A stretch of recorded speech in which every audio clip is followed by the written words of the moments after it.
Hi there, my name is Shivaji Wagh. Today I'll be dealing with one of the emerging topics with regards to India China bilateral relations. What has happened over the last 2 months is a kind of illegal, unjustified, unwarranted aggression by China, and we have rightly so given befitting reply to Chinese forces. China has always considered us as a rival. Whenever they forged a friendship bond with India, their hidden agenda was to have economic gain out of India. The kind of investment they do, the kind of trade surplus we have with China, these are their hidden agendas. But militarily, they are considering us as a rival. Rightly so, India is also capable enough to deal with these eventualities. During 1962, we fought bravely. Our soldiers tried to secure our land. Unfortunately, we lost that battle. That area which we lost is named as Aksai Chin area.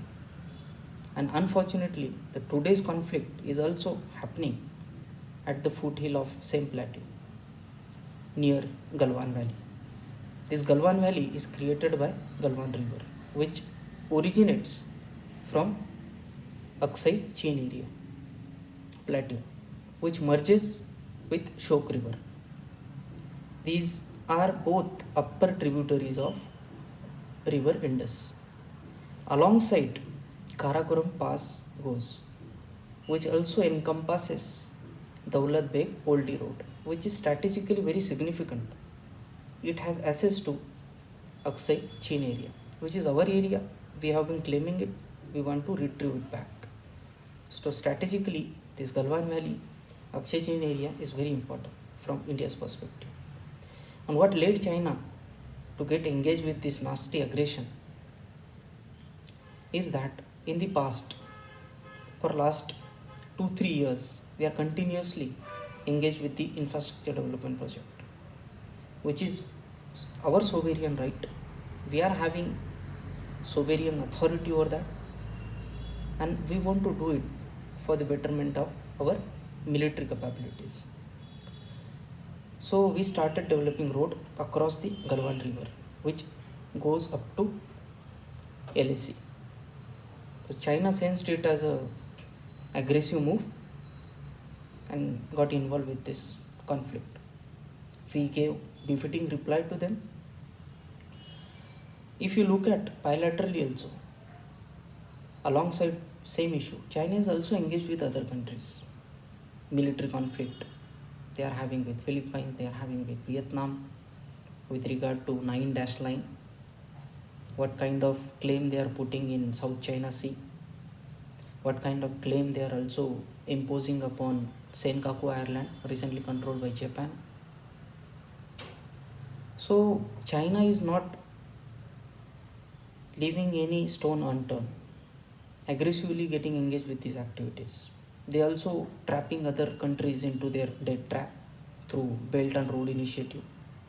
Those countries which are unable or may not be able to pay back their debt are getting trapped inside debt scenario.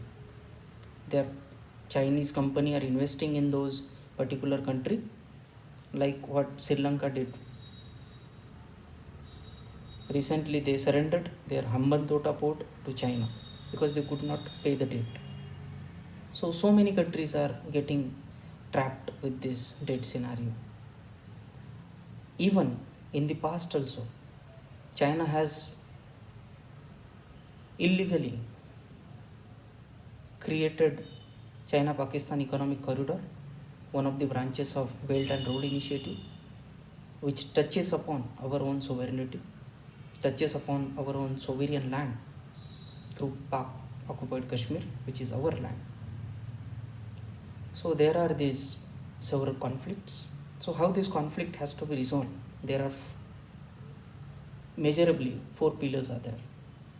First, politically you can political leaders can engage with. At the highest level, PM may engage with Xi Jinping. Recently, we have developed one forum which is already established, operating, that is RIC, Russia, India, China. Unfortunately, Russia is holding Victory Day. Russia defeated during Second World War Germany, and they are celebrating that one. So in that particular parade also Chinese and Indian soldiers are participating, and Indian defense minister and Chinese counterpart is also participating. So there it is likely that they will have negotiation so as to reduce this tension.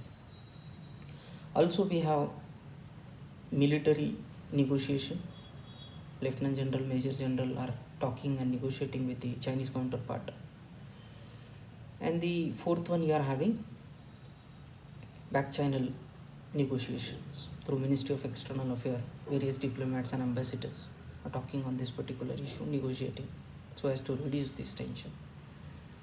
So this is all about. China has always been aggressive, and this aggressiveness comes from a fact: China want to become a superpower. Because Donald Trump is also retrieving from the global footprint, make America great again. So somehow China is sensing that area has been left for us to take over. But India is not subservient to China. India has its own existence. We have raised our status. Our voices are being heard across the board. We are likely to become member of United Nations Security Council, as G4 nations are also counting.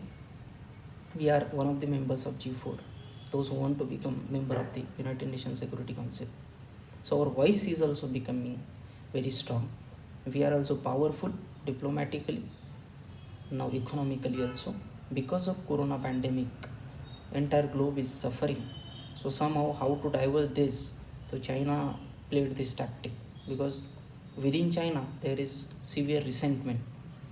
So how to quell this resentment is to opt for national security and drive away that particular sentiments towards the emotive or emotional issues. So India is capable enough, India can handle this situation, but last resort should always be to negotiate and resolve this tension diplomatically. Thank you.